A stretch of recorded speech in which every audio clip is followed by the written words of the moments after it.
오늘 추수감사는 우리 권설이 권사님이 벌써 다 드린 것 같아요. 감사합니다. 2020년 추수감사절을 맞이했습니다. 코로나에 대해 다시 언급하지 않더라도 우리 모두 다 갖게 되는 마음이 있습니다. 아니, 가져야 할 마음입니다. 여기까지 온 것도 주님의 은혜입니다. 이 구절이 제 심령에 와 닿아서 뒤에 현수막에 붙였습니다. 여기까지 온 것도 주님의 은혜입니다. 추수감사절 현수막이 그동안 우리 초청감사주일하고 같이 드리면서 금년에 초청감사주일을 못 드리니까 새로이 만들게 되었습니다. 그래서 우리 모두 다 가져야 할 마음, 여기까지 온 것도 주님의 은혜입니다. 이 말씀이 성도 여러분의 귀한 심령이 되기를 기원합니다. 곤고함 가운데 1년을 보내고 있고요. 금년에 남은 날들도 또 내년도 녹록치 않을 겁니다. 그럼에도 불구하고 우리는 감사하는 삶을 삽니다. 하나님께서 우리에게 이렇게 입술로 말할 수 있는 은총을 주셨습니다. 나의 입술을 가지고 말로 감사할 수 있다는 게 얼마나 큰 은총인지, 수많은 날들을 살아가면서요, 또 여러 일들을 겪어가면서 우리의 입술로 하나님께 드릴 수 있는 최고의 한마디는 이것 같습니다. 감사합니다. 영어권 사람들을 만나면서 드는 생각이요, 땡큐라는 말을 참 자주 한다. 이런 일 저런 일, 아주 사소한 일에도 땡큐라는 말을 하는구나. 언제든지 튀어나오는 표현 같다 라는 생각을 갖습니다. 거절할 때조차도요, 싫다고 안 하고 no thank you 하는데, 아닌 것조차 땡큐를 넣어서 말하는 문화다라는 생각을 해보았습니다.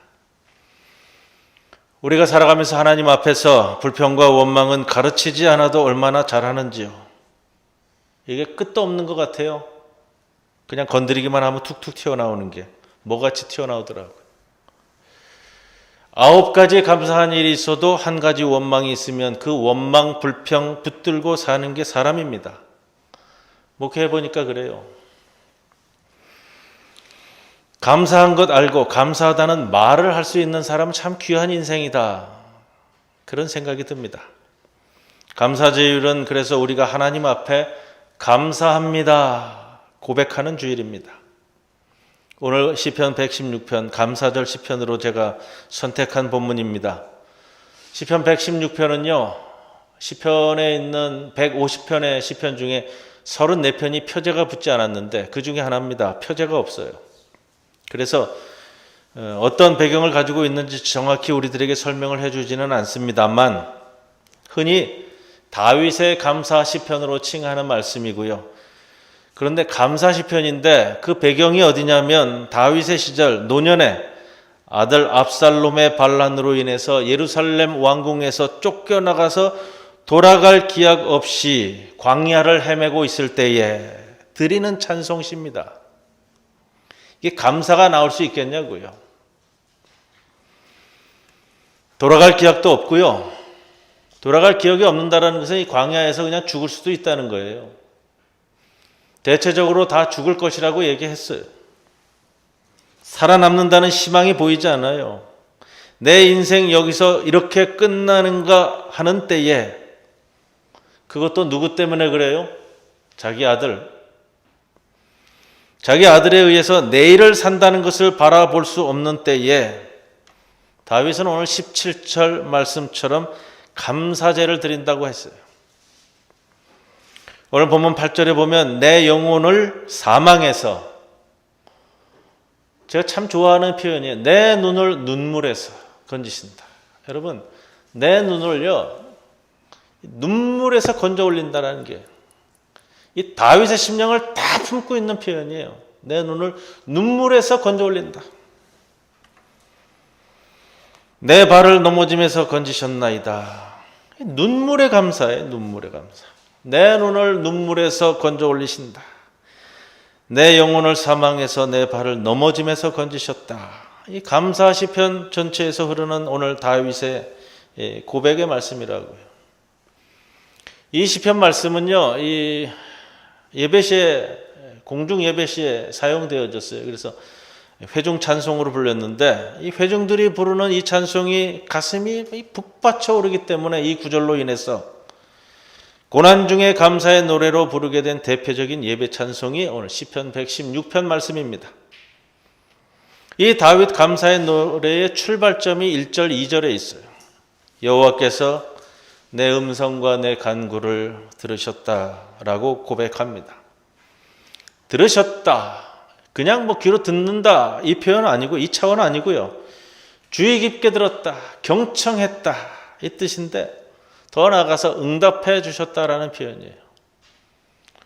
여러분, 내가 아쉬운 일이 있고 내가 간구할 일이 있어서 그 누군가 내 문제를 해결해 줄 사람이 있어서 정말로 간절한 마음에 찾아가서 이야기하는데, 여러분, 19명은요 그냥 귀뚱으로 듣는다는 표현이 맞을 정도로 그냥 듣고, 또 사무적으로 듣고,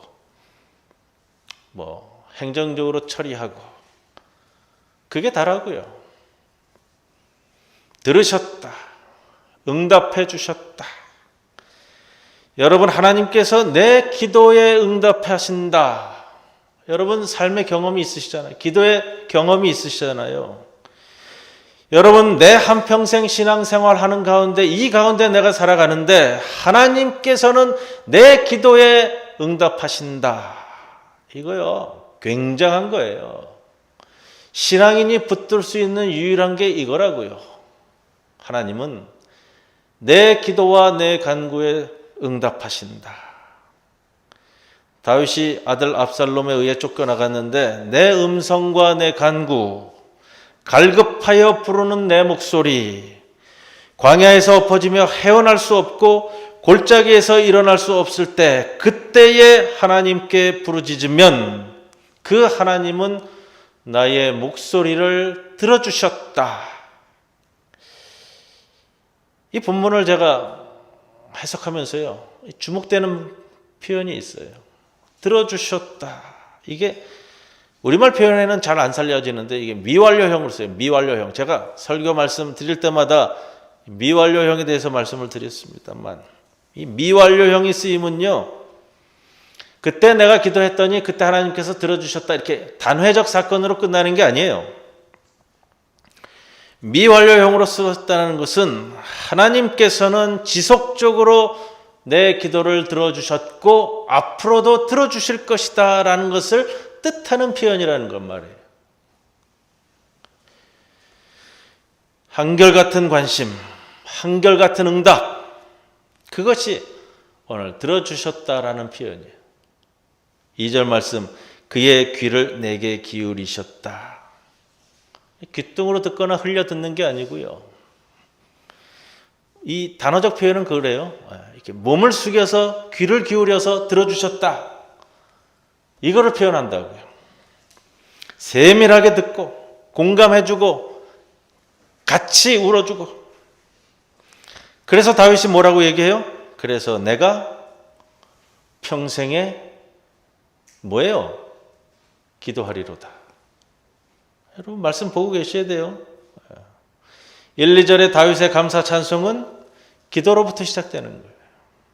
기도가 출발이에요. 오늘 다윗의 감사는 기도로서 출발한다.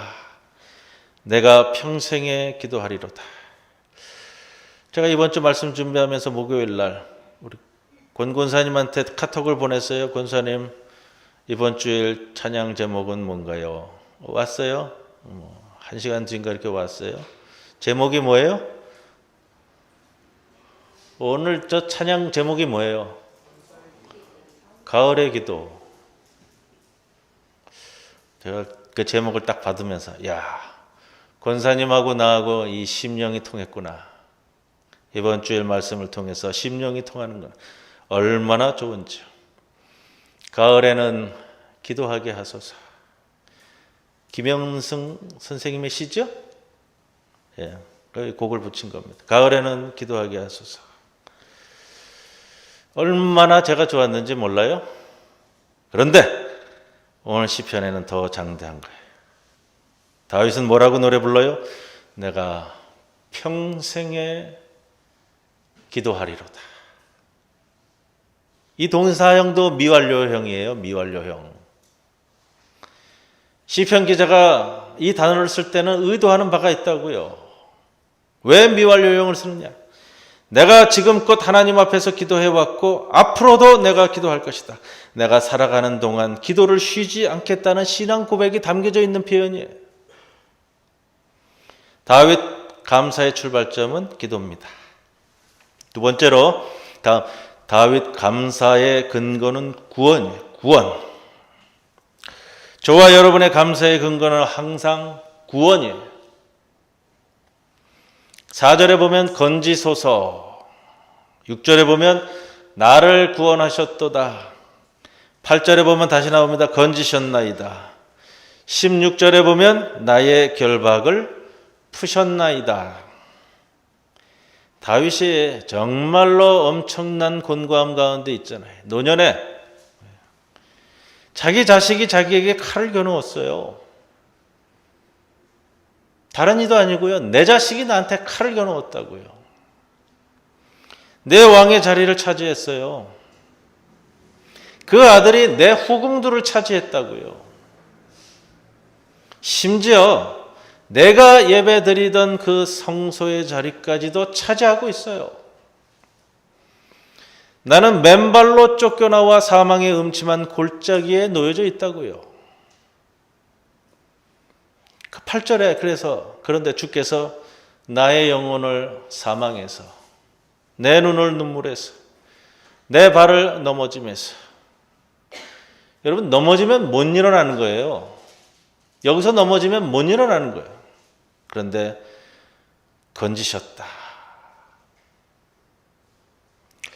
여러분 구원받았다 앞에 4절, 6절, 8절 같은 표현들로 가서 이어가고 있는데, 구원받았다고 할 때는 이거는 우선적으로요, 내가 자빠지고 넘어져서 헤어날 수 없는 경우를 전제해서 쓰는 말이에요. 우리가 살아가는 동안 넘어지는 경우가 많고요. 웅덩이에 빠진다고요. 성경에서 건져주신다는 단어는 어려운 가운데 모함을 받고 오해받고 환난과 시련을 당하고 내 죄와 내 선택과 관계없이 내가 내 인생에 빠져들어갈 수밖에 없는 고난, 우겨쌈을 당함. 성서에 나오는 표현이 우겨쌈을 당하는 게 무슨 표현이에요? 우겨쌈. 보자기 있죠? 보자기에다 가운데다 물건을 놓잖아요. 그리고 어떻게 묶어요? 내 모서리, 내 귀퉁이를 이렇게 들어싸서 묶잖아요. 그럼 가운데 있는 게 빠져나갈 수 있어요? 없어요? 그게 우겨쌈을 당하는 거예요. 내가 그 우겨쌈 가운데 있어서 우겨쌈을 당해서 빠져나갈 수 없을 때에 이렇게 당하는 시련의 구렁텅이가 얼마나 많은지 모릅니다. 살다가 보면 정말로 많이 와요. 내가 아무리 선하고 착하게 살아도 온다는 거예요. 더 힘든 것, 더 고통스러운 거는요, 저 악한 사람, 저 사람을 보면 저 사람은 한 번도 안 오는 것 같은 게 이게 더 힘든 거예요. 엄청난 곤고함이 몰려오고 시련과 약함과 부족함 가운데 빠질 때에 하나님께서는 그냥 쳐다만 보시는 것이 아니고 건져내어 주시죠. 이것을 우리가 구원이라고 얘기하는 거예요. 그런데 이래요, 여러분. 우리가 살아가는 동안 고난과 시련과 답답함 가운데 절망하고 원망하고 불평만 하고 계시면 하나도 변화되는 게 없어요. 사람이 그렇잖아요. 너무 속상하면 그래요. 너 때문에 그렇다. 당신 때문에 그렇다. 근데 당신 만나서 이렇게 됐다. 이렇다 저렇다 불평하고 원망하면 여러분 잠깐 마음의 시원한 감은 올 수 있을지 모르겠지만 그 다음에 더 큰 절망에 빠진다고요. 이런 불평과 불만, 원망이 우리 삶에 결코 답이 되지 않아요. 그래서 살면서 하지 말아야 할 것, 사람 붙들고 하소연하고 원망하는 것, 이거 하면 할 필요 없어요. 그런데 이게 우리에게는 습관화돼서 들어와 있다고요. 사탄이 항상 인간을 망치는 비결은 불평과 원망을 하게끔 유도하는 거예요. 쉽잖아요. 이걸 감당하도록 하나님이 해주시는 게 오늘 본문에 있는데요. 하나님은 우리의 곤고함과 고난과 아픔들을 감사함으로 감당하도록 믿음을 주세요. 그래서 감사함으로 나아가라, 이 말씀이 있는 거예요. 그래서 우리가 우리의 눈물 속에 내 눈이 빠져 있을 때, 내 발은 넘어져서 사망의 골짜기에 처해 있을 때 제일 먼저 할 것은요, 원망과 불평이 아니라 기도하는 거예요. 그래서 다윗의 감사 시장은 곤고함 중에서의 기도. 기도는 여러분 교회 와서 기도하는 것도 소중해요. 그러나 여러분의 삶의 현장에서 고난받는 그 자리에서 모든 불평과 원망, 인간적인 모든 것을 제껴놓고 하나님께 딱 붙들려서 간구하는 것이 기도입니다. 감사 찬송은 고난 중에서의 기도에서 시작하는 거예요. 고난 중에서의 기도가 없으면 하나님께서 우리를 사망에서, 음침한 골짜기에서, 웅덩이에서, 우겨쌈을 당하는 가운데서, 눈물에서 건져내 주시는 일이 없다고요. 그렇다면 진정한 감사가 나올 수 없다는 거예요. 다윗의 감사 찬송은 전부 다, 거의 다 이런 배경을 안고 있어요. 그래서 성도 여러분, 오늘 고백처럼 평생에 기도하시는 믿음이 여러분의 믿음 되기를 간절히 기원합니다. 이것이 오늘 우리 감사 찬송에 담겨야 할 가장 중요한 내용입니다. 지금 당장 중요한 것, 답답한 거 다 있고요. 가슴 아프고 정말 미치겠고 길이 없어 보이는 것, 그것 붙들고 절망하고 불평하고 원망하지 마시고 헤어나질 못할 웅덩이에서 바로 이 자리에서 나를 구원하신 하나님, 그분이 이 부분에 나에게 은총을 베풀어 달라고 간절히 기도하시기를 바랍니다. 이게 2절에 내가 평생에 기도하리로다 라는 말씀의 고백입니다. 다윗이 고백이 이렇게 이제 진행되는 겁니다. 다윗이 살아보니까 한번 은혜 받았잖아요. 은혜 받아보니까 아니까. 그러니까 어떤 경우에서든지 감사의 시작이 있는 거예요. 그때 흘리는 기도의 눈물은 그것이 절망이나 슬픔의 눈물이 아니고 감사의 씨앗이 되더라고요. 씨앗은 항상 적당한 상황이 되면 싹을 내고 꽃을 피고 열매를 맺는 거예요. 기도의 시작이 없는데 어떻게 감사의 열매가 올까요? 기도의 씨앗은 눈물로서 하나님을 의지하는 것을 드러내는 겁니다.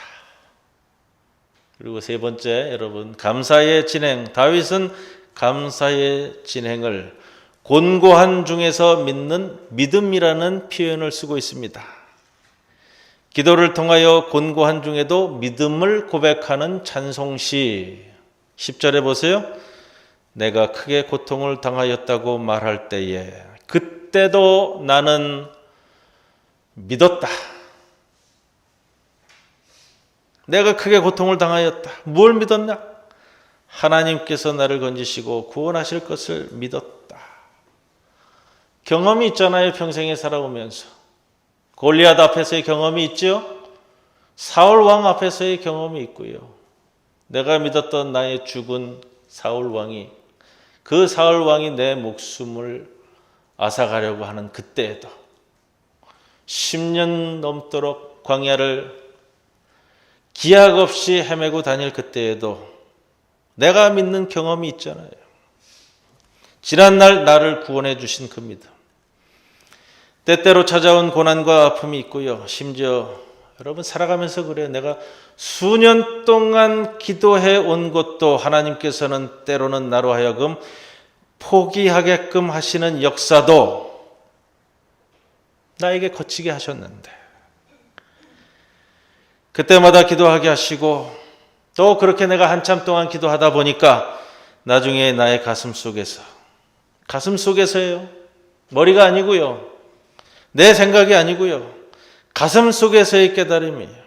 그 기도함 중에 나에게 담대한 믿음이 생겨요. 김 목사 걱정하지 말아라. 내가 다 해결할 것이다. 확신을 주시는 믿음.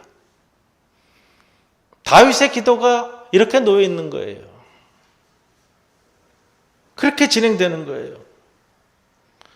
내가 곤고함 가운데 부르짖었는데, 광야에서 부르짖었는데 하나님께서는 그때마다 나를 딱 붙잡으시고, 다윗아, 걱정하지 마라. 너를 다시 예루살렘으로 돌아가게 해 줄 것이다. 그런 19절 마지막 절에 보면 예루살렘이 등장하잖아요. 그 마음의 담대함을 주시는 것. 이걸 붙들고 하나님께서 내게 역사하실 것이다. 믿고 나아가는 것이죠. 그 누가 보아도 불가능하다고 여겼어요. 압살롬의 반란에 의해서요. 다윗이 이끌던 대부분의 장수들, 평생을 함께 전장에서 고락을 같이 나누어 오던 장수들이 다 압살롬 편에 섰어요. 심지어 다윗의 모사꾼도, 삼국지에 보면 유비에게 제갈공명이 있었듯이 다윗에게도 모사꾼이 있었는데 그 모사꾼마저도 압살롬에게 섰어요. 객관적으로 본다면, 수치상으로 본다면 다윗이 회복할 가능성이 제로예요. 누가 보아도 불가능하다. 그 누가 보아도 더 이상 가능성이 없다. 그래도 다윗을 다시 일으키고 담대하게 나아가서 이기게 만드는 것. 내가 곤고한 중에 처했어도 내가 믿었다는 것은요. 여러분, 내가 기도하지 않았는데 머리로 깨닫게 되었다는 것은 그건 믿음이 아니에요. 여러분, 집안에 어려운 일이 생기고 내 자녀들에게 어려운 일이 생기고 밤새도록 끌어안고 전전긍긍 고문해봐야 해결책이 없어요. 그거는 내 고민이에요. 고민. 밤새도록 하는 고민. 차라리 그 시간에 1시간 기도 딱 하고 마음을 접고 자는 거예요.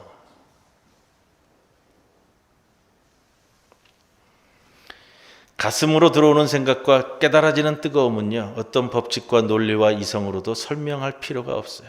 그 자체로서의 중요한 겁니다.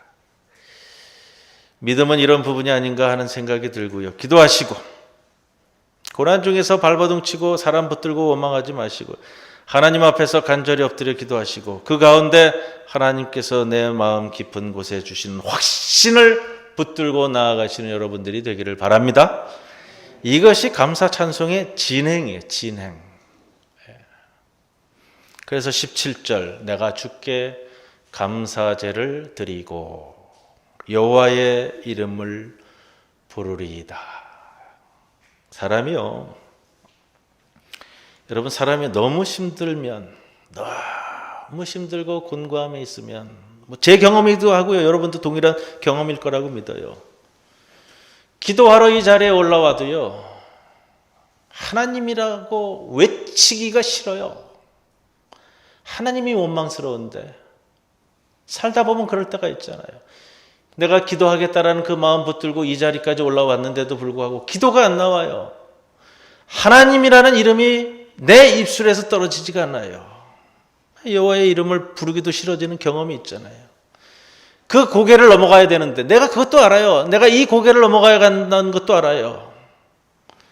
그래서 오늘 다윗은 그 고개를 넘어가서 17절에 이야기하잖아요. 감사제를 드리고 내가 여호와의 이름을 부르리이다. 네 번째 마지막입니다. 다윗의 감사의 마무리. 어떻게 마무리 짓고 있느냐? 서원을 갚아가는 거예요. 서원을 갚아가는 거. 18절, 19절 뒷부분에 보면 동일한 단어로 끝나요. 뭐라고 끝나요? 지키리로다. 반복하고 마무리를 짓습니다. 다윗의 감사는 지킨다는 맹세로 마무리 짓고 있습니다. 다윗의 감사는 현재 진행형이에요. 목회 현장에서 우리 성도들을 보면 다급할 때 하나님께 나와 하나님 도와달라고 기도하고, 그런데 하나님께서 베푸시고 주시고 나면 잊어버리고 사는 경우가 거의 다예요. 성도들이 무엇으로든지 다급할 때 한 약속을 해결하고 나면 붙들고 사는 경우가 잘 없어요. 수험생 부모들이요, 시험 전에 나와서 기도하는 것 보아도요, 시험 끝나고 나서 나와서 기도하는 거 참 보기 힘들어요. 사업이 부도 직전에 있어서 나와서 기도하는 성도는 봐도요, 부도 넘기고 나서 와서도 동일하게 기도하는 성도들을 보지 못했어요. 다윗이 귀한 것은 하나님께 도움받고 은혜 받고 난 후의 자세예요. 그리고 그 후가 있는 인생이라는 거예요. 사람은 다급할 때보다 은혜 받고 난 후가 더 중요합니다. 그것이 하나님 앞에서 내 인생을 결정짓는 요소가 되는 거예요. 다윗은 그것을 지키고 살겠다고 거듭거듭 약속하는 것이 오늘 마무리, 이 감사의 마무리라고요. 그걸 누구 앞에서 하느냐? 첫 번째는 백성들 앞에서, 두 번째는 여호와의 전에서 다짐하는 거예요. 다윗이 왜 백성들 앞에서 이것을 말할까요? 그냥 가슴에 담고 있어도 되잖아요. 그 서원의 대가로서 어떻게 살아갈지 생활적인 것이 될 수도 있고요, 다윗에게 있어서 예배에 대한 것이 될 수도 있고요, 내가 하나님께 무엇인가 바치는 대가일 수도 있어요. 내가 내 가슴 속에 담고 있으면 어떻게 갈지 모르니까 내가 이걸 안 지키지 않을 것, 안 지키지 않고 지킬 것이라는 것을 감사에 대한 마무리에서 보험을 들고 있어요. 내가 거기까지 가야 나의 감사가 마무리되어진다라는 것을 안고 있다고요. 그래서 백성들 앞에서 소원을 하는 거예요. 내가 이러한 은총을 받았는데 난 앞으로 이렇게 살아갈 것이다라는 것을 공포하고 가는 거예요. 이게 감사의 마무리로 되어진다고요. 예전에 제가 전도사로 있다가 목사로 임직한 교회가 있어서 이제 4년을 심무했는데, 한 남자 집사님이 우리나라 그 메디슨이라는 그 의료회사죠. 이 창립 멤버예요. 임원이었고 중국 법인에 오래 나가 있다가 오셔서 퇴직을 앞두고 계셨는데 한 번은 그런 말씀을 하시더라고요. 자기가 퇴직하면 자기가 가지고 있는 주식 중에 몇 개를 매각을 해서 교회에다가 헌금할 것이다. 말씀을 하더라고요. 굳이 그런 말씀이 뭐가 필요해요. 자기가 그때 내 가지고서는 매각해서 헌금하면 되지. 누가 시킨 것도 아니고요.